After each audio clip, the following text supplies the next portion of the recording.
Hi everybody. It's really nice to be back. I hope my video is more clear to you guys than it is to me right now because it looks really foggy. So in today's video, I wanted to talk a little bit about my relationship with Brigid. Okay, it goes back many, many years and has kind of renewing itself lately. Sorry, I'm trying to just adjust a little bit here. So before we get started, I wanted to apologize again for this side. All the swearing behind me. My girlfriend and I have adult coloring books, and that generally means that they are filled with swear words, and she went on a coloring kick not too long ago, and they're sparkly markers and they look really cute, and you can't really tell in this light, but yeah, so we have this decoration. We also have diamond paintings up all over the place now, so those are all over the place as well, which I just said, and I'm now repeating myself, but they're just not in the camera frame. Right now I have to use my computer. I might use my cell phone once in a while, we'll see, but for right now it's my computer, which means I am in the room in the basement, which is why the room looks so crappy behind me. Okay, so anyways, skipping all that, all the introductions, I'm sure you guys are going to hear plenty of apologies or explanations because, I mean, not everybody's going to see every video, right? So there will be a lot of repetitive stuff throughout some of these videos, but that's kind of the nature of the beast, I guess. Okay, so my relationship with Brigid goes back, well, my son is 17, so about 16 years, maybe 15, in that range. See, when my kids were small, I had to do all these bus trips, like Greyhound bus, because, you know, flying was out of the question. I was crossing provinces because we have provinces in Canada, not states, right? So I was crossing provinces several times a year, and I would transport my daughter from her dad's in Ontario to my place in Manitoba. So I would have to go from Manitoba, where I was living, which is, you know, where I live now, but at the time my daughter was quite young. This started when she was 3, and I would go from my town in Manitoba to Toronto on the bus, and then I'd be there for about 6 hours, and then I would turn around with my daughter and travel all the way back to Manitoba, and we'd do that at the beginning of the summer, and then at the end of the summer we would go together and we would go all the way to Toronto. I'd have again about 6 hours, and then I would come home alone. And that continued for many years. You know, it wasn't just summers, it was every other Christmas. And when she lived with her dad, we did it that way. When she lived with me, we did it that way. I was always the one doing the traveling because it was easier for me to do it. So, and, you know, that was fine. So what I would do, because I'm a huge book nerd, I'm a poet, which I did mention in my last video, and I'll probably share some of my poetry and some of that inspiration on this channel as well, just because it is tied into my relationship with Brigid. Now, it wasn't when it began, but it is now. So we'll get into that in another video, but I would always go to the Indigo bookstore, which is our biggest book chain in Canada, and it's got stores everywhere. There's Chapters, there's Indigo, and there's Kohl's, and they're all owned by the same parent company. So if you can find one, you can pretty much find any of the books that are carried, you know, across the whole line. So the bus stop where I would pick up and drop off my daughter, that is actually attached to a mall in Toronto. So during that 6 hours, I would normally get my daughter from her dad towards the end of the 6 hours. So I would usually have several hours to kill before they would actually get there. And when I would drop her off, they would be there waiting for us, and I would hand her over, and then I would still have several hours to kill before I had to get on the bus again. So what is a book nerd going to do, right? So I would go to the bookstore. And it was great because even though we had a Kohl's in my town, Indigo is so much bigger, and Chapters is so much bigger. Kohl's is like the smallest of the chain, right? And Indigo is the biggest, and Chapters falls somewhere in the middle. So I would go to this gigantic bookstore. There's 2 stories, there's escalators to go up and down, there's elevators, and, you know, I was just enthralled. I'd never seen a bookstore that big. I was like, oh my God, I am in heaven. There is books everywhere. These are my friends, right? Okay, so I would always end up going to the New Age section because, frankly, Kohl's doesn't have a very good New Age section. It's very small. It's, you know, 1 rack, and it would be anywhere from like 2 to 3 shelves. Sometimes, depending on the time of year or how popular the books were, there would be enough that there would be like the whole rack of like 5 shelves. But it was rare, right? It was rare. So when I would go to Indigo, I would always check out the sorry, I'm playing with my beads again. I'm always playing with them. When my hands are empty, my beads are in my hand. So anyways, I would go to this bookstore and I would check out the New Age section, and I would check out the poetry section, because that's what I did. I have this obsession with Lord Byron that ties into my poetry, as well as a few other areas of my life that we may or may not get into. But I was always on the lookout for, you know, good books of Byron's poetry because there's this obsession. He's my favorite poet, and I understand his work, and at least in my own fashion. I mean, who knows what he was actually thinking when he wrote some of what he wrote, but we can make it, you know, guesses based on scholarship. So anyways, I'm in the New Age section, and I run across this book. And unfortunately, that book is out of print, and I no longer have the copy that I bought that day. But I have heard that it is going into a 2nd edition, so it's going to be re-released. So I am very impatiently waiting to get my hands on a copy of that book again. So it's called Irish Witchcraft from an Irish Witch, and it was written by Laura O'Brien. And so if I remember correctly, she said it was published in 2004, 2005. So it was right about then that this happened, okay? Because the book was brand new. It had just come out. And, I mean, I bought, you know, other books that day too, but this is the one that stands out the most, okay? This is the one that had the most profound effect on me in regards to my devotion to Brigid. So what happened before that was that I was obsessed with Ireland. Ireland's history, Ireland's people, Ireland's customs and culture. I grew up wishing that I was Irish.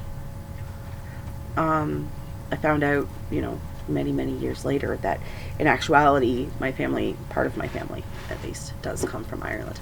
So there, I do have that connection, but it's distant. You know, we're talking like the 1860s when they came over. So I mean, it was a while ago. Maybe it was the 1830s. I can't recall off the top of my head when they came over, and it's irrelevant. It's just a side note.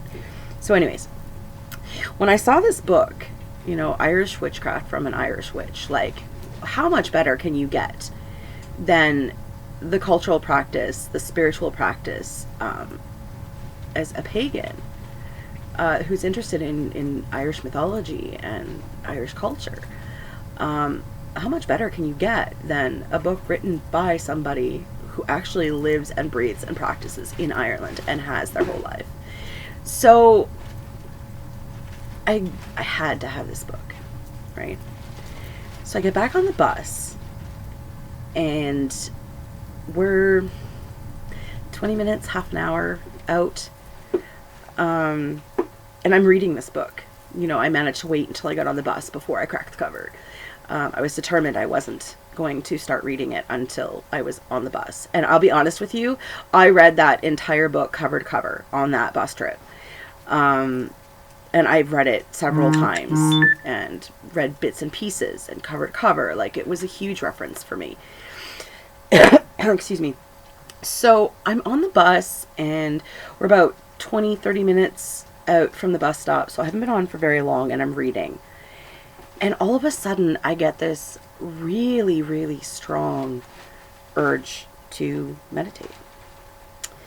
And that's unusual for me, because while I enjoy meditation and meditate regularly now, it wasn't something that I practiced at the time.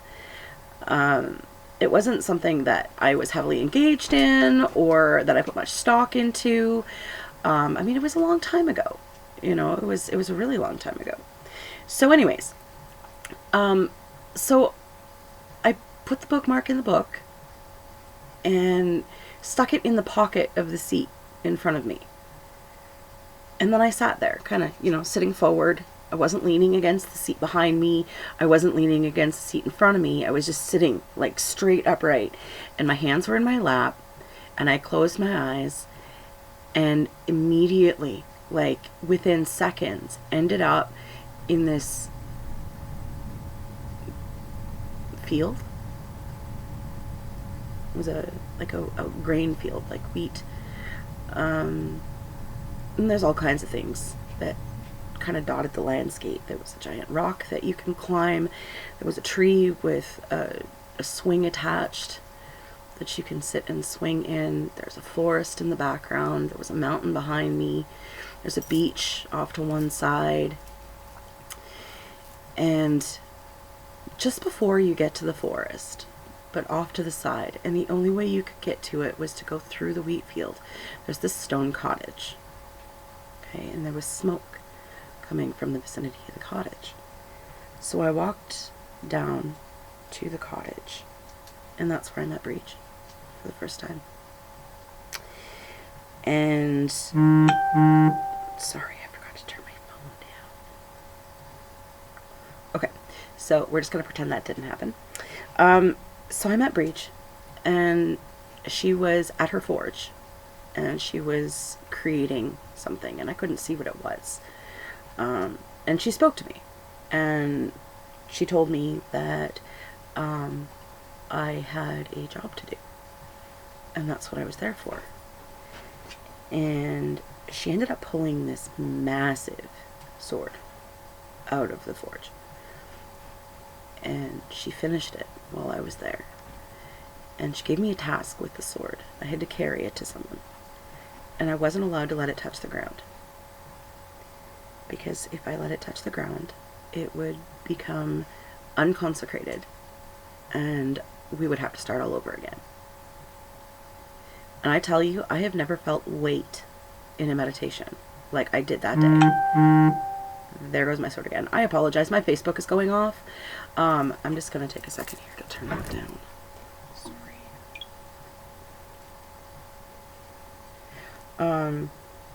There we go. Now it's on vibrate, so you'll hear it vibrate. Okay, so I had to carry the sword, and I mean, it was really heavy. Like, if I had to estimate, I couldn't. You know, it was a really long time ago, but she gave me a task, and I completed the task, and I had to walk into the woods with it and bring the sword to someone, and I succeeded. And it was like almost like a worthiness test. It's like, could I do something difficult under order? And of course I did, because I'm stubborn and determined. And honestly, I had no idea after the first couple of minutes that I was in a meditation. It felt so real, you know, like, and I realized there are people who are going to think I'm completely insane. Like, I realized that, but it's what happened. You know, it's what happened to me. It's my experience. I don't expect anybody to have had a similar experience or to have any kind of anything, I guess, that they can relate to it. But it's what happened to me. So, ever since then, I have worked very closely with Brigid. And even after I stopped working with her, because I worked with her for several years, and then I started working with the Morrigan. I think more out of desire to work with a darker goddess than because I was being called. Okay. But even in that transition between Brigid and the Morrigan, I continued working with Brigid. She became like our family goddess, our family guardian in a lot of ways. If anything happened with my kids, if someone was sick, it was always her I turned to. Right? If I needed help with something, she was the one I went to. She still had a devotional space on my altar. I still worked with her frequently. But she wasn't meant to be, excuse me, my primary guardian, or my primary goddess rather, anymore.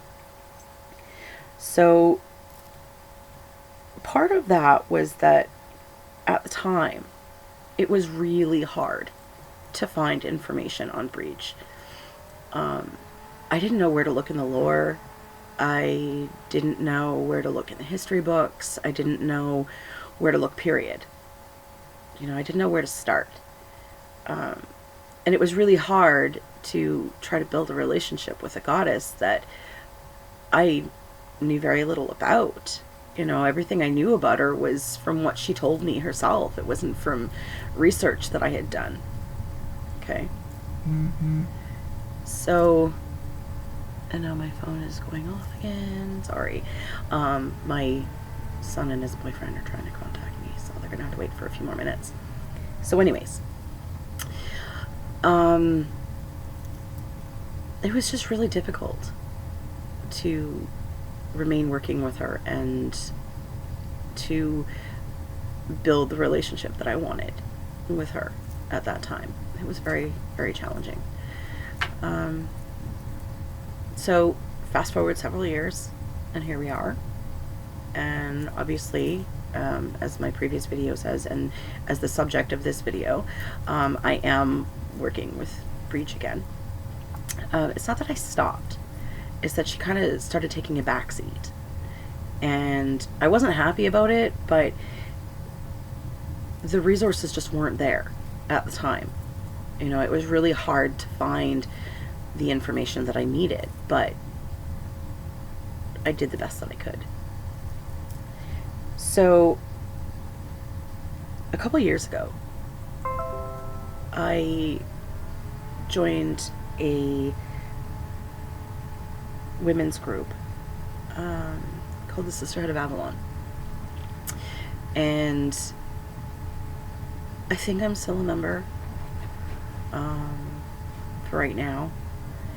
I haven't decided yet if I'm going to stay with them or not, which is irrelevant to this video.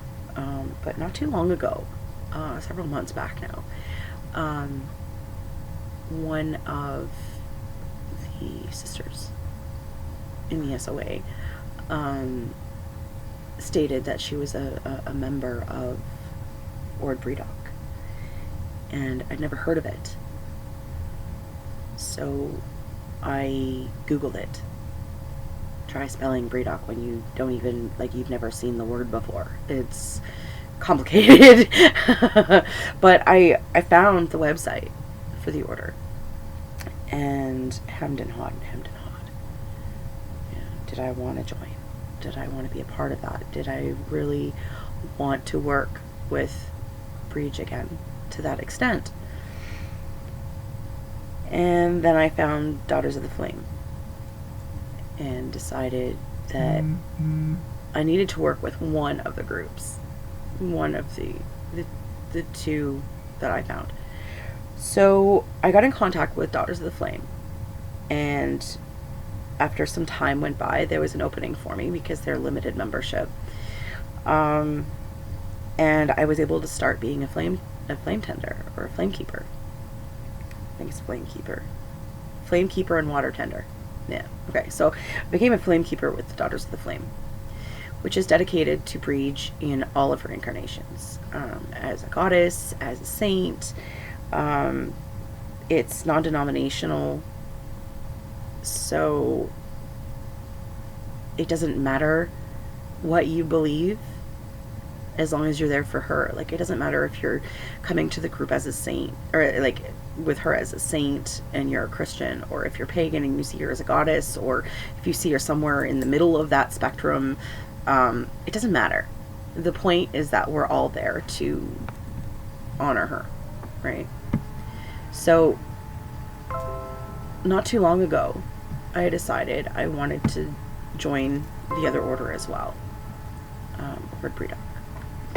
So I did.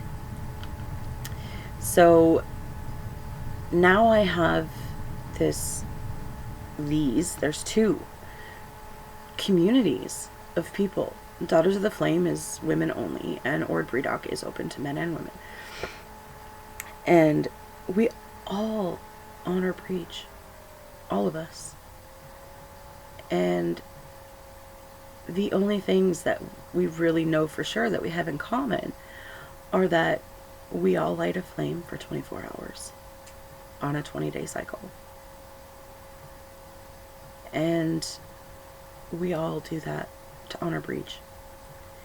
Where we're coming from, our circumstances, whatever rituals or words or vows or anything that we do surrounding the flame lighting is completely our own. We can do it however feels comfortable. And it's the same in both orders. Now, I mentioned in my first video, in my introduction video, that I lost my train of thought. Oh, I hate that. I'm like right in the middle of a thought and poof, gone. Oh, God. Now I feel like a moron. I should have like made notes or something for this. I don't know. So, anyways, while I'm working on remembering that, my journey to Brigid has been very kind of roundabout. And the reason I decided to do this channel in the end was because this week, Monday, I was sitting down here, and when I diamond paint or when I work on creative projects that are visual, I like to listen to podcasts. And I listen to anything that catches my fancy. And I'm not picky. And I decided I wanted to see if I could find a podcast for Brigid. Something that covered her mythology or the worship of her or anything, really. As long as it was centered on her, right? That was the point. And I couldn't find one. I couldn't find a podcast. I couldn't find a YouTube channel. That doesn't mean they don't exist. Okay, it just means I couldn't find one. So I decided that maybe I needed to do this myself. Do I feel qualified? No, not even close. I don't know her mythology off the top of my head. I don't know the scholarship surrounding her. I don't. But I have to go through this process of learning all of that. And that's the only way that I can actually work with her properly, is to know her stories, you know, to have that knowledge. So I decided that even though I feel totally unqualified, I'm not an expert in her. I'm just a devotee.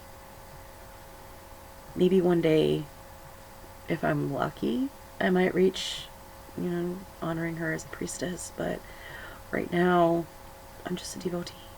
And I'm only dedicated for a year and a day right now. I decided I needed to try. Try it out, see how I feel. And when the year and a day is up, then I'll either take full dedication vows or I won't. I don't know yet. But in the meantime, this is a project that I need to work on. This is something that I need to do to honor her. And since it doesn't appear as though really anybody's working with her publicly, there's lots on other deities, but for whatever reason, Brigid is hard to find. And that's been my experience with her all along, is that she's difficult to find. And I don't know why that is. So maybe that's a topic for another video. But suffice it to say, if nobody's doing something devotional, online, audio, video, whatever, for her, someone needs to. And instead of sitting here waiting for somebody else to fill that gap, I decided I was going to do it. And I don't feel ready. And I don't feel educated enough. But I'm not. I decided it didn't matter. I don't want that to stop me. I don't want having a lesser education on her to prevent me or anybody else from being able to worship and work with her. There shouldn't be this decision that in order to work with a deity, you have to know everything about them. Because you don't. You can learn as you go. If you feel a connection to a deity, research them. Find out who they are. Find out what their stories are, what their myths are. Talk to other worshippers and other devotees that have encountered them or worked with them and see what they have to say. So that's kind of what I'm doing, right? It's like I'm going to go through and do all that research because I need to. I need to do it for myself.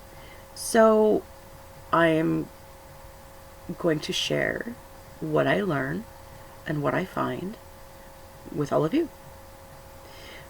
So that's it. This video ended up actually being longer than the first one, and I apologize. It's a lot of just listening to me talk. There's nothing exciting visually except for I'm fucking awesome in the background. Sorry for the language, but that's what it says. It says I'm fucking awesome. And so I'll be doing videos probably every other day. It's like 3, maybe 4 a week, depending on how much information I have to share. I'm not going to overload you guys with information. Like, we're going to try to do like one topic at a time. If it runs over a half hour, I'll try to split it into 2 videos and then just post them together so that you can watch whenever you want. But if you're watching and you have any questions, anything that you want me to cover as far as Brigid scholarship goes, or worship, or working with her in any capacity, feel free to leave a question in the comments. I'll be checking them fairly regularly, so like probably every day. So I will get back to you, and I would absolutely love to have you guys kind of step up and say, hey, you know what, while you're covering this, I want you to talk about this. Whether it's something that you're familiar with and you just want the information to get out there, or it's something that you're curious about, by all means, ask away. I mean, I've been pagan for a very, very, very long time. So, let's see. How long now? Almost 30 years I've been pagan. So I do have a lot of experience working with different deities and using different rituals and different practices and stuff. So, I mean, feel free to leave questions down below, and I will do my best to cover those questions in future videos. So I hope you all have a fantastic day. It is very chilly here in Winnipeg. We do call it Winterpeg for a reason. So by all means, check back. I'll have lots of videos coming up for you in the future, and feel free to share Subscribe. That would be great. Hit the little bell if you want those notifications. And definitely like the video. And we'll talk to you later. Bye.